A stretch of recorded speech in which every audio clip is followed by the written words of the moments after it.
नमस्कार, मी निशा। आज आपण बघणार आहोत दुधी भोपळ्याची झटपट अशी भाजी।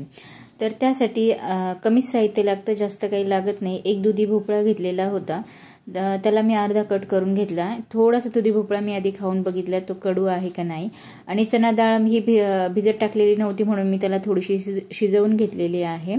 ही भाजी एकदम 5 मिनिटात तयार होते आणि एकदम चविष्ट लागते। त्यानंतर आता मी यामध्ये आलं लसणाची पेस्ट करून घेणार आहे। थोडंसं त्याला कुटून घेते ओबड-धोबड आणि छानपैकी थोडंसं मीठ घालून आलं लसणाची पेस्ट करून घेते। ही भाजी आपण कुकरमध्ये करणार आहे। कुकर आता गरम करायला ठेवलेला आहे। त्यामध्ये मी थोडंसं जिरे, मोहरी आणि एक तेजपत्ता टाकलेला आहे। थोडीशी बडीशेप पण यामध्ये मी घातलेली आहे। तसेच 2-3 मेथीचे दाणे पण यामध्ये टाकलेले आहे। भाजीची चव खूप छान लागते। त्यानंतर आपण जो आलं लसूण ठेचून घेतलेला होता तो यामध्ये टाकला आणि थोडंसं हिंग पण यामध्ये टाकून घेतलेलं आहे। हे सगळं व्यवस्थित मिक्स करून घ्यायचं। त्यानंतर मी आता याच्यामध्ये बारीक चिरलेला टोमॅटो घातलेला आहे। पूर्ण एक टोमॅटो घातलेला आहे। यामध्ये मी कांदा वगैरे घालणार नाहीये।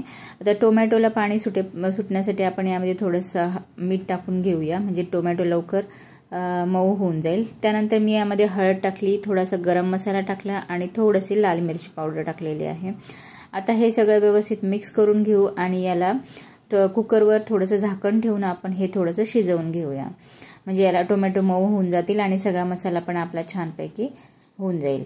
त्यानंतर आता मी जे कापून ठेवलेला जो भोपळा होता त्याची व्यवस्थित सालं काढून घेते आहे आणि मग याला आपण बारीक बारीक फोडी करून घेऊ। तुम्ही थोड्याशा मोठ्या ठेवल्या तरी चालेल, पण अशी आमच्या घरामध्ये आवडते त्या पद्धतीने मी बनवून घेत आहे। आता सगळा भोपळा आपण असं छोट्या छोट्या पीसमध्ये आपण कट करून घेऊया। आणि भोपळा जर कडू असेल तर त्याची भाजी बनवू नका, तो चांगला नसतो। त्यामुळे थोडासा भोपळा आधी तुम्ही खाऊन बघा कच्चा। त्यानंतर आता इथे सगळ्या फोडी करून झालेल्या आहे आणि याला पण छानपैकी तेल पण सुटलेलं आहे। टोमॅटो पण आपले मस्तपैकी मऊ झालेले आहे। त्यानंतर आता यामध्ये मी चणा डाळ जी आता ती शिजलेली आहे ती यामध्ये टाकून घेतलेली आहे। पूर्ण पण चणा डाळ एकदम शिजवून नाही घेतलेली, थोडीशी कच्चीच ठेवलेली आहे। आणि आता हा भोपळा यामध्ये मी टाकून घेऊन हे सगळं काही व्यवस्थित मिक्स करून घेते आहे। ही भाजी तुम्ही एकदा नक्की बनवून बघा, एकदम झटपट तयार होते। लहान मुले आणि मोठे सगळेजण यामध्ये ही भाजी खाऊ शकता। त्यानंतर यामध्ये मी थोडंसं अर्धी वाटीच पाणी टाकून घेतलेलं आहे, कारण याला पण पाणी सुटतं भोपळ्याला, त्यामुळे जास्त याच्यामध्ये पाणी टाकलेलं नाही। कुकरचं झाकण लावून आता मी मस्तपैकी ही भाजी शिजवून घेतलेली आहे आणि एक शिट्टी काढून घेतलेली आहे। तर तुम्ही बघू शकता की एवढं यामध्ये पाणी उरलेलं आहे। मी आता कढईमध्ये हे ट्रान्सफर करून घेतलं आणि त्यामध्ये थोडंसं कोथिंबीर घातलेली आहे। त्याचप्रमाणे थोडीशी कसुरी मेथी पण मी हातावर चोळून यामध्ये घातलेली आहे। आणि ही भाजीला उकळी येते तोपर्यंत मी गूळ थोडासा चिरून घेतलेला आहे, म्हणजे ही भाजी खूपच सुंदर लागते अशी जर तुम्ही करून बघितली तर गूळ टाकून।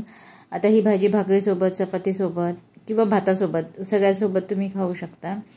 तुम्हाला आजची रेसिपी कशी वाटली हे मला नक्की कमेंट करून सांगा। माझ्या चॅनलवर नवीन असाल तर लाईक करा, शेअर करा, सबस्क्राईब करा। भेटूया पुढच्या व्हिडिओमध्ये। थँक्यू।